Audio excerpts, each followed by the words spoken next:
Hi, welcome to our second lesson. Here is a question I received from one of my readers. I helped my daughter finish her second and third draft of her front load action exercise. But when I helped her come up with phrases, I feel like I was writing it for her. Am I doing this right? Is she really learning from this? Let me tell you how I learned Chinese painting when I was young. Chinese painting is a tricky thing to learn because it is a skill that does not allow mistakes. Once you put that ink on paper, you cannot cover it or change it. If you drip a drop of ink on your blank sheet of paper, you better make that into a butterfly. When I first started learning, my teacher would hold my hand and guide me to paint the exact shape he was painting. After class, I showed it to my mom and announced that I painted it. My mom looked at me and asked me if my teacher had helped. I would look guilty and say, yes, the teacher helped. After I had seen my teacher do it 10 or 20 times though, I started to be able to paint in the exact same motion myself. Until one day, when I was finally able to paint the whole picture on my own. So what's my point here? Children are very good at copying. They can copy bad examples. They can also copy good examples. Through continuous practice, their writing will improve. So it's okay to come up with nice sentences to help your child out in the beginning. When they hear a lot of good sentences from you, they will start to write better sentences themselves. So today's lesson is an extension of the last lesson. It is about encouraging your child to write in details. Let's look at this passage about a young girl's birthday party. I went to Natalie's birthday party today. It was a great party. Mrs. Lin made cute cupcakes. The cupcakes are very tasty. They are also very colorful. There was a birthday cake. The funniest part of the party is when the cartoon artist drew a very funny picture of me, Natalie, and Samantha. It was really fun. First, you will notice a lot of very and a lot of really.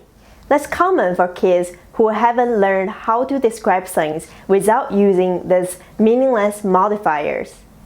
There are also lots of statements without detailed description or action. To make this writing better, let's start with a recap of our last lesson's material. We want to start the story without I. A good first sentence to a story is important. So for example, I went to Natalie's birthday party today. We can change it to, today, Natalie's house was full of laughter. Friends gathered to celebrate her 8th birthday. Next, let's get rid of very and similar modifiers. Every time your child makes a statement such as, it was a great party, or they are very tasty, drill them for more information. Ask them what was great and how was it tasty. So here is an example.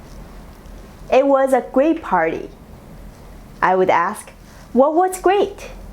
The kid will say, well, you know, cute cupcakes, they had a cartoon artist, we all played games. I would say something like, great.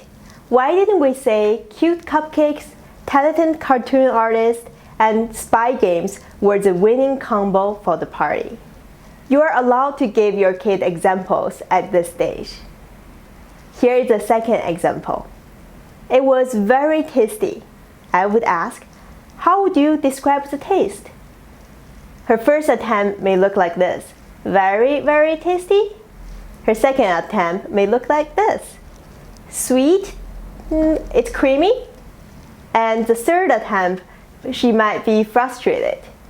It's a cupcake. I don't know how to describe it. Remember, we learned about simile, using like and as to describe things. Can you give it a try? We can say the cupcakes were as soft as mashmallows. The cream also melted in my mouth. So in the beginning, it's not going to be an easy process. In fact, it may be the most painful 30 minutes of your life, wondering why your child has such a lack of imagination. But don't give up.